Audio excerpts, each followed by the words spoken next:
Universitária Goiânia, 870 AM. Música, informação e diversidade cultural. Emissora da UFG.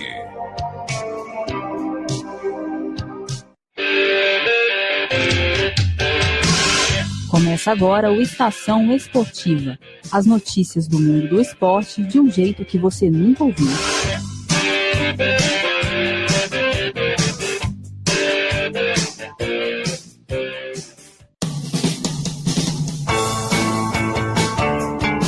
Boa noite a você, ouvinte, que está ligado na Universitária pelos 870 AM do seu rádio ou conectado pelo nosso site www.radio.ufg.br. Está começando mais uma edição do Estação Esportiva, uma produção dos estudantes de jornalismo da Universidade Federal de Goiás.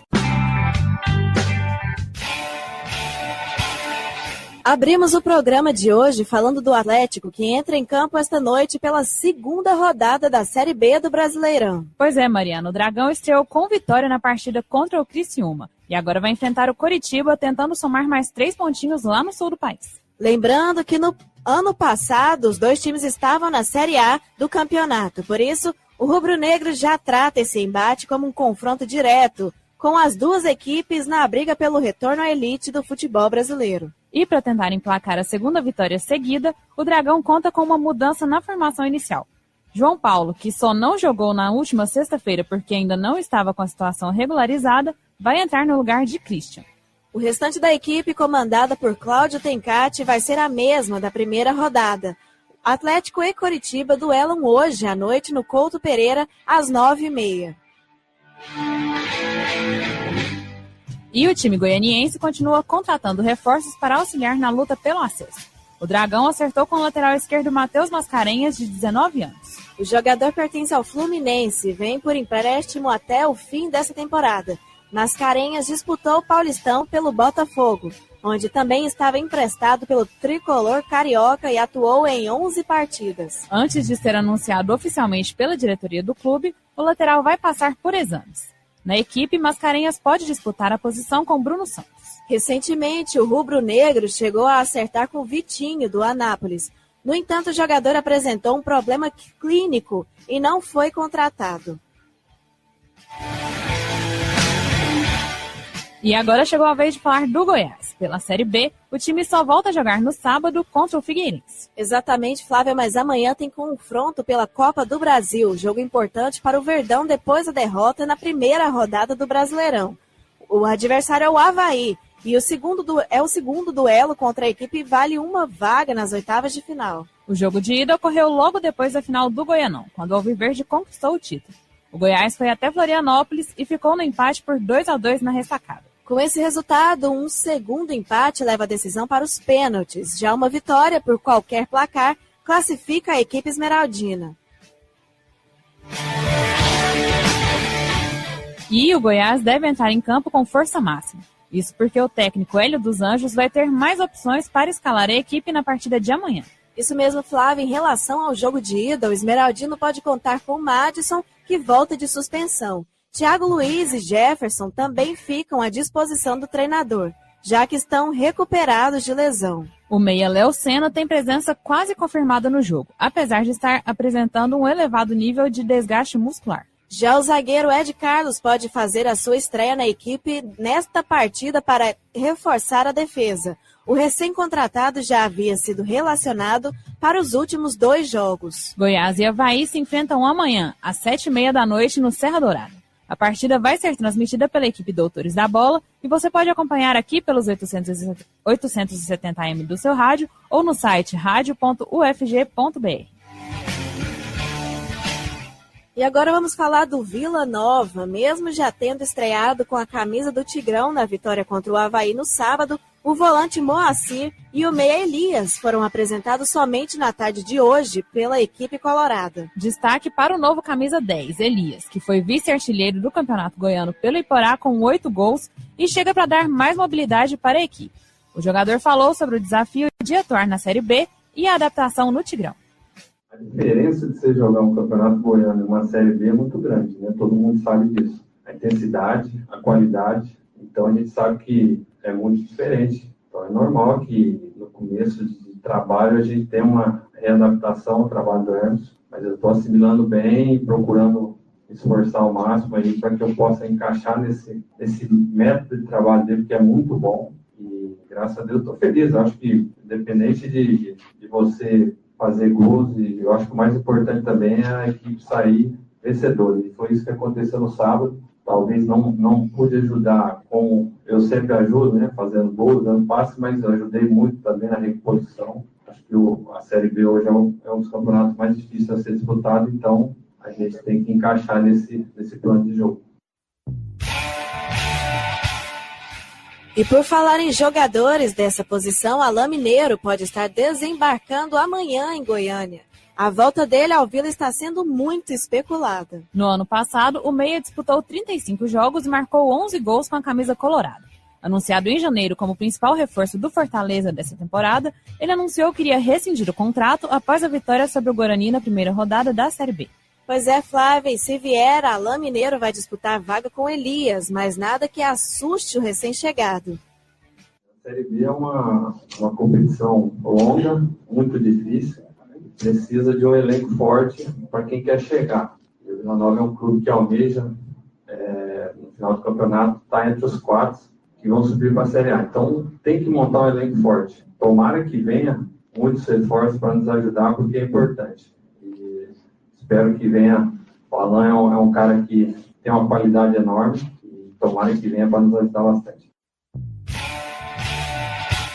O Vila volta a jogar no sábado, dia 21, contra o CRB, às 4h30 da tarde, no Rei Pelé.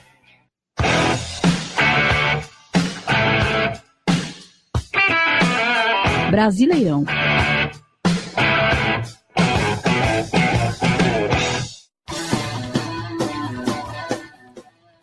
Vamos começar o quadro Brasileirão falando sobre os jogos complementares da rodada de abertura da Série A. Na noite de ontem, teve time voltando à primeira divisão depois de muito tempo. Pois é, Mariana. Fora desde a edição de 2007, o Paraná voltou a disputar um jogo da elite do futebol brasileiro ontem, depois de 11 anos. A estreia foi fora de casa e com derrota para o São Paulo. O tricolor paulista recebeu o Gralha Azul no estádio do Morumbi, na capital paulista. O São Paulo venceu com um gol do zagueiro Bruno Alves e o placar de vitória magra por 1-0. Vale lembrar que o São Paulo entrou em campo com apenas 4 titulares. Isso porque o técnico uruguaio Diego Aguirre optou por poupar a maioria de seus jogadores, visando o jogo de volta da Copa do Brasil contra o Atlético Paranaense na quinta. Com isso, os primeiros 45 minutos foram de extrema dificuldade no quesito ataque, o time no Morumbi. O Paraná, por sua vez, optou por esperar o adversário no campo de defesa e jogar no contra-ataque. Exatamente, Mariana. A melhor chance dos mandantes foi aos 36 minutos, quando saiu o gol. O peruano Christian Cueva cobrou falta na medida para o zagueiro Bruno Alves, que cabeceou no canto esquerdo do goleiro Richard sem chance de defesa. Isso mesmo, Flávia, e o cenário na segunda etapa foi outro. Enquanto o São Paulo diminuiu o ritmo ofensivo, os paranistas, dirigidos por Rogério Micali, se alcançaram ao ataque em busca do empate. O grande nome do segundo tempo foi o atacante Silvinho, que deu mais mobilidade ao Paraná Clube. Aos 30, Thiago Santos foi derrubado por Bruno Alves na área, mas o juiz não assinalou penalidade. Apesar da pressão, o jogo acabou mesmo em 1-0 para o São Paulo. O confronto que fechou a primeira rodada do Campeonato Brasileiro Série A aconteceu no Rio de Janeiro. Botafogo e Palmeiras se enfrentaram no estádio Newton Santos e o histórico Engenhão. Pois é, Mariana, e assim como em São Paulo e Paraná, faltou emoção e técnica dos jogadores das duas equipes, no empate por 1-1. Igor Rabelo marcou para o Fogão, enquanto o venezuelano Alejandro Guerra anotou o tento palmeirense. Os 2 gols da partida saíram na etapa complementar. Quem fez primeiro foi o Palmeiras, com Guerra, que substituiu Lucas Lima no intervalo. Depois de receber passe de calcanhar do meia Dudu, o venezuelano só tirou o goleiro Gatito Fernandes da jogada. Quando o placar já parecia definitivo, o Botafogo empatou aos 36 do segundo tempo. Igor Rabelo ganhou dividida de Felipe Melo em jogo aéreo. Furou na primeira tentativa, mas não desperdiçou na segunda. Foi o gol que deu 1 ponto ao Botafogo na estreia na Série A. Para fechar o giro do Brasileirão de hoje, vamos falar do outro jogo que acontece nessa noite, além de Coritiba e Atlético na Série B. Agorinha, às 7h15 da noite, o Boa Esporte recebe o Fortaleza no Municipal de Varginha. Esse será o primeiro embate do Fortaleza, time do técnico Rogério Ceni, após a saída do meia Alain Mineiro, que pode pintar no Vila Nova esta semana. No ar, Estação Esportiva, o programa de todos os esportes. Na Universitária são 6h42. Além do futebol. Além do futebol. Além do futebol.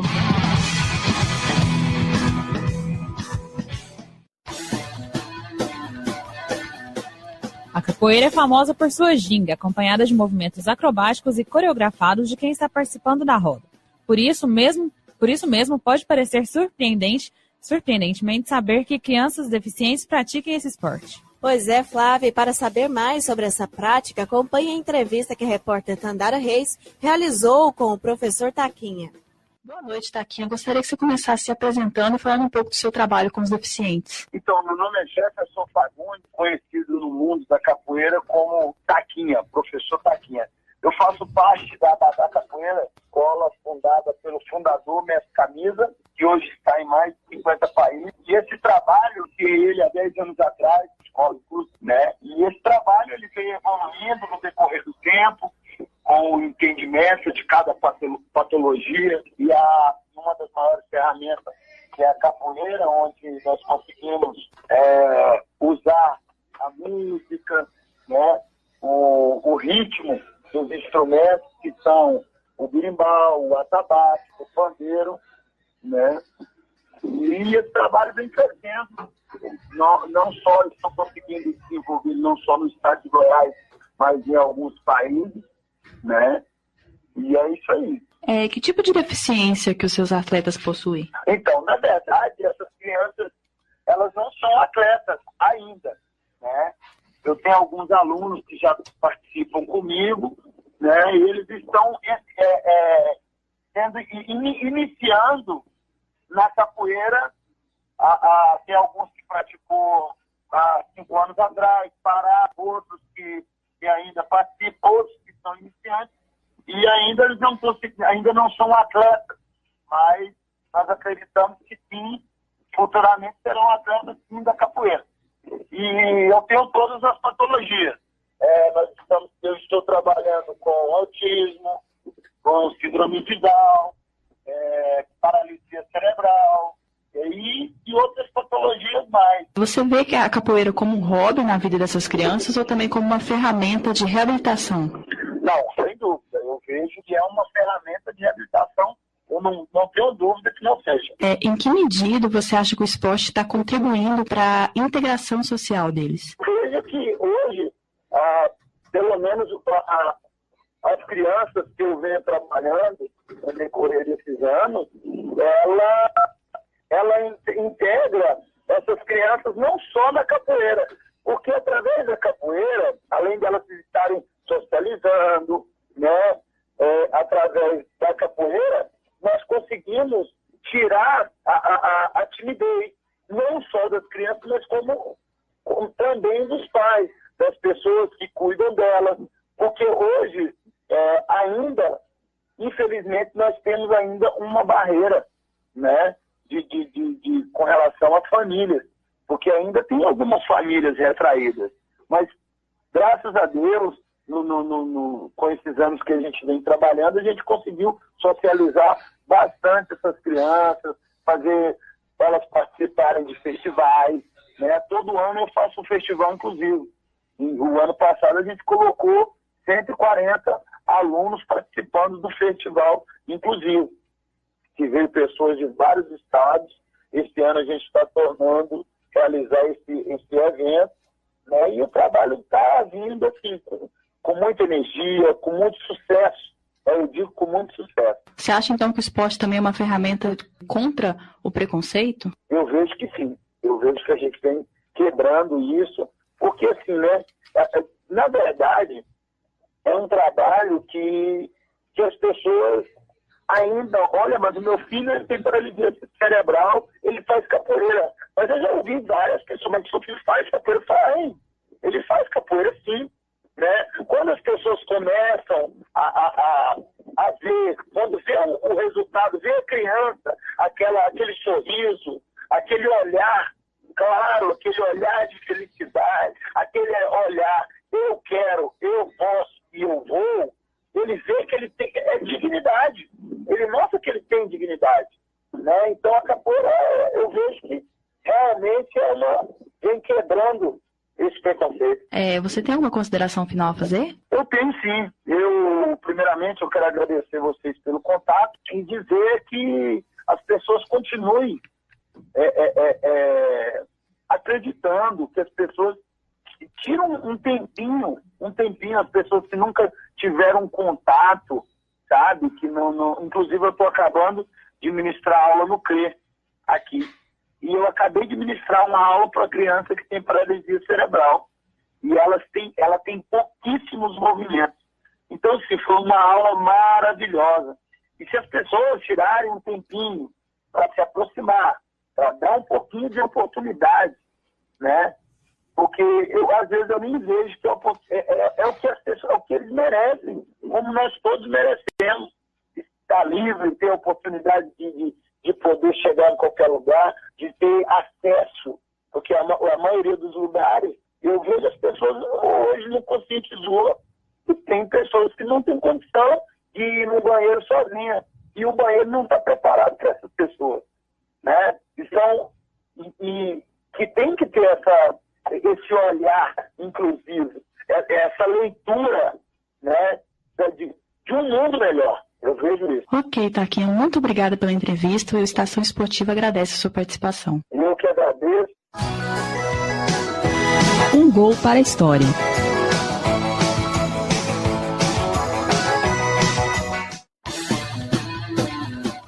Em 2016, o Atlético conquistou seu título mais expressivo, a Série B do Campeonato Brasileiro.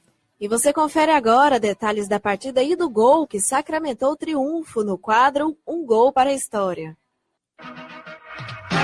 Meu Atlético, meu estandarte, modéstia, paz. 2016 foi um ano mais que especial para a história do Atlético Clube Goianiense. Não à toa, já que foi nessa temporada que a equipe conquistou seu título mais importante. Simplesmente a conquista do Campeonato Brasileiro da Série B. E olha que o Dragão tinha rivais de peso na corrida da taça, como por exemplo o Vasco e o Bahia. Mas isso não acanhou o esquadrão, comandado na época pelo treinador Marcelo Cabo, que fez uma campanha irretocável até o fim. E um dos jogos que mais marcou a trajetória do rubro-negro na temporada foi o que finalmente sacramentou o título. O rival Tupi, time de Minas Gerais que lutava para não cair para a Série C. E se o Dragão pensou que a partida ia ser fácil, se enganou. Quem abriu o placar foi o Atlético. Logo aos 14 minutos do primeiro tempo, Gilcinho bateu forte no canto direito, fazendo 1-0 para os donos da casa. O Tupi então foi atrás do prejuízo, marcando aos 28 minutos com o gol de Hiroshi, que depois defendeu o Vila Nova. Mas antes de acabar o primeiro tempo, o Dragão voltou à dianteira no marcador. Após Gilcinho bater escanteio, o zagueiro Marlon subiu mais alto que toda a defesa do Tupi e estufou as redes. Apesar do fato de estar em vantagem, o Atlético não se mostrava completamente seguro em campo, tanto que o Tupi virou no começo do segundo tempo. Já aos 11 minutos, Marcos Serrato recebeu a bola caído no chão. Mesmo assim, fez o gol empatando em 2-2. Em seguida, Henrique cruzou para Hiroshi, que acertou uma cabeçada certeira, fazendo 3-2. Após a virada inesperada, o susto de certa forma fez o Dragão acordar e voltar ao futebol que o levou até ali. A joia da base Luiz Fernando, logo aos 22 minutos, recebeu o passe de Alisson e empatou a parada. 11 minutos depois, Magno Cruz evitou a saída de bola dos mineiros e dentro da área passou para Jorginho marcar. O 4-3 já garantiu o título, mas o esquadrão rubro-negro queria sacramentar de vez o triunfo. Aos 41 minutos, no finzinho, Silva arrancou com a bola, chutou sobre o goleiro e Matheus Carvalho botou para dentro. Os detalhes sobre o gol você confere agora na narração de Odinei Ribeiro para o Sport TV. Partiu, 3 contra 3, pedalou, joga a bola para a direita, para Silva, Silva faz a finta, Silva pé direita, a bola vai entrando!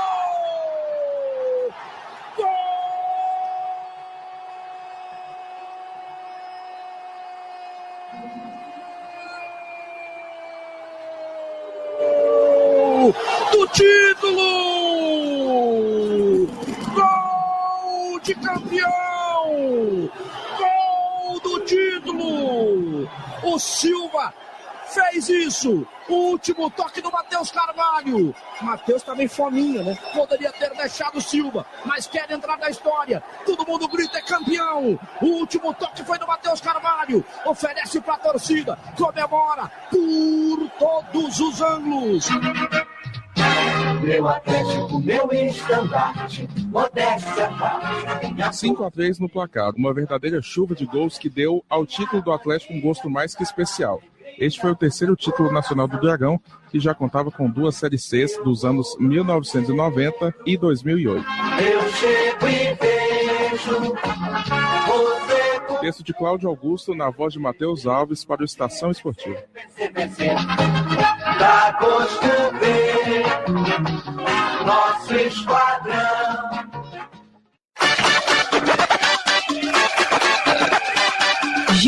Giro esportivo. E agora, falando sobre outros esportes, vamos começar com o basquete. A Copa Brasil Sub-21 começou ontem e os 14 times participantes já entraram em quadra. O representante goiano da competição é o AEGB SESI, que realizou seu segundo jogo hoje. Na estreia, que aconteceu nesta segunda, a equipe de Goiânia saiu no revés. O adversário do início da competição foi o Pinheiros. E na ocasião, a equipe paulista saiu com a vitória por 97-33. O time é um dos favoritos para sair com o título no campeonato. Ao todo, são 14 times participando do torneio. O segundo confronto do SESI foi hoje, e o duelo foi contra o Paysandu, e a equipe goiana conseguiu sair com a vitória. O placar terminou em 72-63. Apesar da diferença de quase 10 pontos, as equipes não tiveram folga no gol. Exatamente, Mariana. Isso porque a peleja só foi decidida depois de 2 prorrogações. E o ala Leandro Floriano da AEGB foi quem se destacou na partida. O saldo final do seu desempenho foi de 22 pontos, 8 rebotes e 4 roubadas de bola. Pois é, Flávia, e para se classificar para a próxima etapa, a equipe goiana precisa ganhar do Flamengo. A Copa Brasil Sub-21 é sediada pelo Rio de Janeiro e é realizada pela Confederação Brasileira de Basquetebol. E o Novo Basquete Brasil começou nesse final de semana, na etapa das quartas de final. O jogo que deu abertura para essa fase foi o Caxias do Sul e Mogi das Cruzes. Isso mesmo, Flávia, e quem saiu vitorioso nessa partida foi o Mogi, que jogou fora de casa e superou o adversário por 63-60, bem apertado. O técnico Guerrinha declarou que a equipe deixou a desejar, mas o triunfo teve a sua importância. Mas mesmo com a atuação abaixo do esperado, a equipe mostrou alguns pontos positivos. O ala pivô Tyrone foi muito bem na partida e ganhou o título de destaque no duelo. Com 24 pontos anotados, o jogador foi o cestinha do jogo. Mandou bem na partida e já em Belo Horizonte, o duelo foi entre Minas e Flamengo. E jogando fora de casa, o rubro-negro conseguiu sair na vantagem na primeira rodada das quartas. O time mineiro passou para essa etapa depois de eliminar o Vitória nas oitavas de final. Já a equipe do Rio de Janeiro se classificou direto para as quartas de final, depois de terminar na liderança da primeira fase da NBB. O atual campeão do torneio nacional venceu o time da casa por 83-70. A equipe carioca dominou a maior parte do jogo desse domingo e já deu um passo no caminho para o 6º título. E na noite de ontem, o Bauru entrou desfalcado em quadra para enfrentar o Franca. O jogo foi no ginásio Panela de Pressão e a equipe da casa não pôde contar com Alex, Renan e Maicão. Pois é, Flávia, mas isso não impediu os donos da casa de se sobrepor na disputa. O Bauru foi superior nos 3 primeiros quartos. No último período, o SESI Franca anotou mais tentos do que os donos da casa, mas não adiantou de nada e os paulistas saíram com a vitória. Fim de jogo, 81-76. O outro embate da noite foi entre Solar Cearense e Paulistano. A torcida do clube nordestino compareceu em peso no centro esportivo para apoiar a equipe da casa. E o time não decepcionou. O cearense dominou a partida desde o início. Os paulistanos tentaram engatar uma reação no último quarto, mas os mandantes conseguiram segurar o adversário e saíram na frente na primeira fase das quartas. O placar terminou em 72-67. E na noite de hoje, a etapa vai continuar. Daqui a pouco, às 8h30, o duelo é entre Flamengo e Minas. A partida é válida pela segunda rodada nesta etapa. Lembrando que o rubro-negro tem a vantagem de 1-0. E hoje à noite, 2 equipes podem decidir o finalista da Superliga Masculina de Vôlei. O Cruzeiro vai receber em casa o Taubaté pelo 4º jogo da etapa. O duelo vai ter início daqui a pouco, às 7 horas. O primeiro time que garantiu a sua vaga foi o SESI São Paulo. E dependendo de quem vencer a partida de logo mais, o segundo clube já vai ser definido. Isso porque o Taubaté venceu as 2 primeiras partidas. E o Cruzeiro só tem uma vitória. A semifinal é disputada em 5 jogos. Se a equipe paulista vencer, já se classifica para a final. Mas o Cruzeiro, que é o atual campeão, vem embalado com uma boa campanha no torneio e o triunfo na última disputa. Pela NBA, o Miami Heat derrotou fora de casa o Philadelphia 76ers. O embate foi válido pelo segundo jogo da fase decisiva da competição e com resultado positivo para a equipe de Miami, o balanço de vitórias está em 1-1. O duelo terminou em 113-103 e o nome da partida foi o experiente Dwayne Wade. O jogador de 36 anos foi decisivo na vantagem do time visitante. Com 28 pontos anotados, o jogador foi o cestinha do jogo. Apesar de conseguir tirar uma boa diferença entre os períodos, os Sixers deram trabalho para os Heats e quase empataram no último quarto. Mas o Wade, que estava no banco de reservas, entrou em quadra para definir a vitória da equipe de Miami. No ar, Estação Esportiva, o programa de todos os esportes.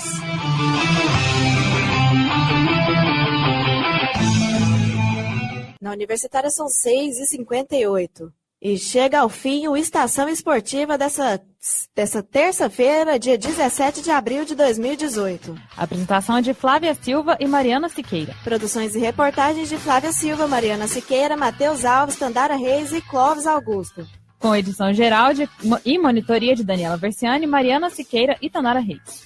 E a orientação do professor Ricardo Pavan, com direção geral de Márcia Boarati. Trabalhos técnicos de hoje foram de Clóvis Henrique e Sandro Alves. O Estação Esportiva é produzido por estudantes de jornalismo da Universidade Federal de Goiás. E para sugestões e participações, basta mandar mensagem via direct no Instagram, @Estação Esportiva, pelo e-mail estaçãoesportiva870@gmail.com ou ligar para 3521-1936. Boa noite, ouvinte. Boa noite, Mariana. Boa noite, Flávia. Boa noite a você, ouvinte. O Estação Esportiva volta amanhã, na quarta-feira, às 6h30 da noite. E fica por aqui o Estação Esportiva. A sua resenha diária sobre todas as competições do esporte.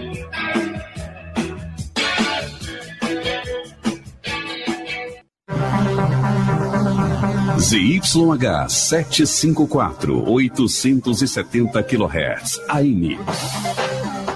Rádio Universitária, Goiânia. Emissora da UFG.